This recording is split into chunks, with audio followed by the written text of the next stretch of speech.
હું છું આરતી। સમાચારોમાં વાત કરીએ સુરતમાં તૂટેલી ઉકાઈ કાંકરાપાર નહેરની સમારકામ કામગીરી હવે શરૂ કરવામાં આવી છે, જેમાં જેસીબી 3 અને મશીનની વાત કરીએ કે એક હિટાચી મશીન અને 50 જેટલા શ્રમિકો કામગીરી કરી રહ્યા છે। નહેરની કામગીરી હજુ 2 દિવસ ચલાવવાની સંભાવના છે, તો હજુ સુધી ખેતરની વાત કરીએ કે ભરાયેલા પાણી નથી ઓસર્યા। વીટીવી ન્યૂઝે કરેલા રિયાલિટી ચેકમાં ચોંકાવનારા ખુલાસા પણ થયા છે। કાંકરાપારની મુખ્ય કેનાલ બીજી ઘણી જગ્યાએથી તૂટેલી હોવાનું પણ સામે આવ્યું છે। ઘટના સ્થળના 3 કિલોમીટરના અંતરમાં જ કેનાલના લેયર તૂટેલા જોવા મળ્યા હતા। અધિકારીઓ શું ફરી નહેર તૂટે તેની રાહ જોઈ રહ્યા છે તેવા અનેક સવાલો પણ ઉભા થયા છે।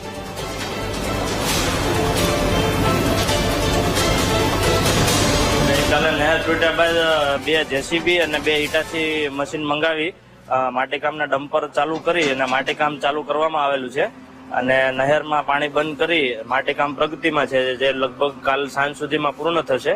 ત્યારબાદ 1 દિવસ કોન્ક્રીટ લાઇનિંગ કરી અને 8 તારીખ સાંજ સુધીમાં પાણી પૂર્વવત ચાલુ કરી ખેડૂતોને પાણી આપવામાં આવશે। કેટલા શિપમાં કામ કરી રહ્યા છે? નાઇટ ડે નાઇટ બંને શિપમાં પાણી કામ ચાલુ છે અને લગભગ 50 જેટલા મજૂર પણ સ્થળ પર હાજર છે। તો નહેરના સમારકામની કામગીરીને લઈને અનેક સવાલો ઉભા થયા છે। કાંકરાપારની મુખ્ય કેનાલ બીજી ઘણી જગ્યાએથી તૂટેલી હોવાનું પણ સામે આવ્યું છે।